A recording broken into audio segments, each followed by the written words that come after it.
Hey and welcome to Neverwinter with Aragon. So I recently covered a video where I went over the divinity regeneration for the cleric. We're now going to do it for the warlock. All the ways in which you can regenerate back your Soulweave, how they work, and what should you ultimately be choosing when there is a choice between these regeneration effects. Additionally, how impactful is your Forte stat with helping you regenerate it? Is it something you maybe want to focus on? So let's jump into the math and all my testing on this. Well, the first thing we tested was just our standard regeneration rate. You see this pool right here, Soulweave. Whenever you go ahead and use a heal ability, you can see you'll drain that and you'll regenerate it back over time. Slower in combat, but faster outside of combat. So while in combat, this will regenerate based on all the different abilities you have that regenerate Soulweave. However, when you don't have anything, your base is 30 Soulweave regeneration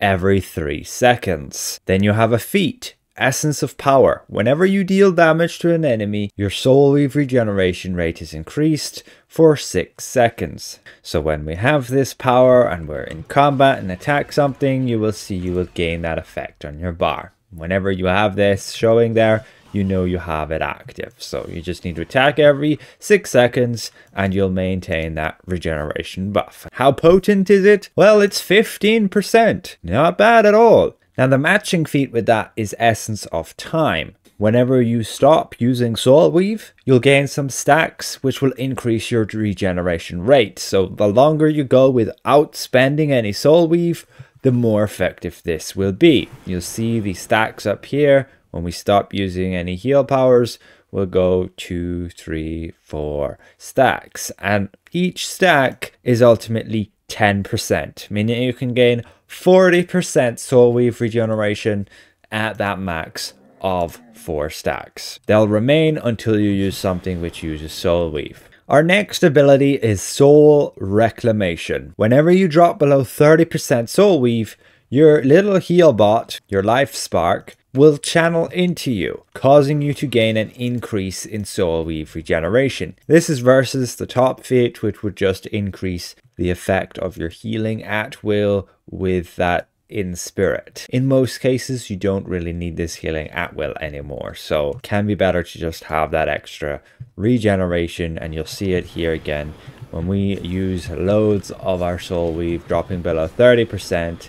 Then this guy will start channeling into us until we're above that 30% of our Soulweave. So this regeneration is actually pretty massive. It is a whopping 50%. But again, you'll only gain it up until your Soulweave is above 30%. Just be aware your life spark won't be casting in spirit that 120 heal while it is channeling you, but it can still be well worth it. And our next test is our Warlock's Bargain. When you use it, you gain a chunk of Soulweave immediately and a bonus to your outgoing healing for 10 seconds. This ability is actually pretty massive. So again, when you drain some of your Soulweave, you'll use it and you'll gain 150 Soulweave instantly. The thing is, again, you get rid of your life spark. It's not going to be casting in spirit anymore, but usually it can be well worth it. But it does have a lengthy cooldown. Again, here's our test here, 150 Soulweave just instantly there. And finally, we wanted to test the Divine Muse bonus. So you have boots, which can give that up to 20%. That'll be coming with module 27 from the new trial. And then you also have a helmet, which many will use right now from Master Temple of the Spider, the Dark Maidens one, which you can upgrade to Mythic to give you also 20%. I've tested, these two bonuses will not stack together. They're the same name, so they should not stack anyway, and they do not, but it does work. It will give you a 20% Soulweave regeneration. We tested it here on 10%. It will give you up to 20% if you have the Mythic headpiece or the new Mythic boots. And then how do they all work together? Combining all of the bonuses, we combined like Divine Muse, Soul Reclamation, Essence of Power, and you end up with this formula, which gives us this table where you can adjust and input what you're using and how much regeneration rate you would gain. Can be a neat tool to just compare for yourself. So for example, we want to compare Essence of Power to Essence of Time. We can see Essence of Time will most definitely be better on 4 stacks. But if we had 2 stacks, you can see the difference becomes very minimal. Again, keep in mind you need generally 6 seconds to get 2 stacks. There is a bug, however, where sometimes you'll gain an Essence of Time stack like immediately after you cast the heal power. And so you can end up having 2 stacks just after 3 seconds. So sometimes it can be worth to have Essence of Time, but it can be just more reliable to have Essence of Power. But be aware, the difference between them actually becomes greater when you don't have other bonuses. So if you don't have Soul Reclamation active, you can see the difference gets a bit greater because of the way these bonuses add with each other. Same if I don't have Divine Muse, again, the difference becomes even bigger. That's just how the math works when you add things together and multiply. Each time you add more onto it, the less effect that really becomes. The same as with, let's say we just use Essence of Power here, forget Essence of Time, and we're to use Divine Muse on 20%. How effective is that?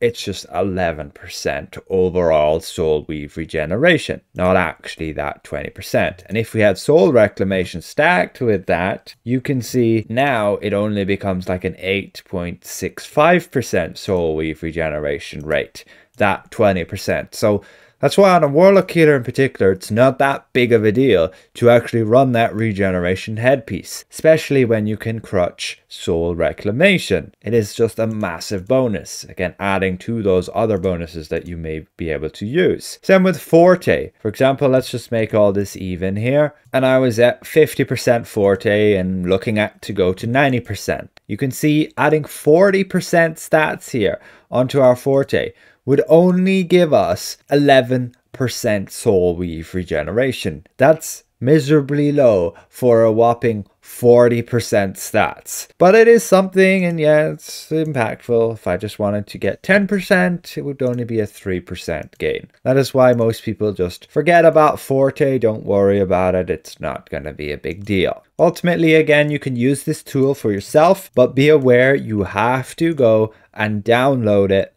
and upload it separately, either to Google Sheets or open it with Excel so you can edit yourself. The way I have it here is you cannot edit it because it would just make a mess if everybody's trying to edit it on top of each other. To answer the ultimate question of Essence of Power versus Essence of Time, generally I would go with Essence of Time unless you find yourself using Infernal Sanction a lot. In most cases, I tend to just use a Vampiric Embrace. You don't really need to cast it for another 12 seconds, and just Revitalize if you really need to cast some heals. But you can cast both Vampiric Embrace and Vitalize on all your targets, and you give them a massive heal over time. 250 from Vampiric plus another 200 from Revitalize, and they're pretty much set until you need to heal again, when you need to refresh the duration of Vampiric Embrace's heal over time, 12 seconds plus Revitalize. But you may be a more experienced healer, and it's ultimately how often are you actually needing to cast heal powers. If it's more than once per 6 seconds, take Essence of Power. If it's less than once every 6 seconds, take Essence of Time. That will just net you overall more regeneration. Again, there's that bug where you can end up with 1 stack immediately after just casting a heal power. It's to do with like the timing of it, and so you can end up very quickly with 2 stacks versus what it would say as should be just 6 seconds. So hopefully this is somewhat insightful, you guys, and helps you Warlock Healers out there. I highly recommend checking Warlock Healer out if you haven't. It can be quite fun to play, pretty easy as well, especially if you're already playing Warlock for a damage dealer. There's always a shortage of supports these days. That's really what's creating long queue times. Everybody just wanting to play DPS. So a massive thank you to all these channel members for their added support. I will see you guys around. Goodbye for now.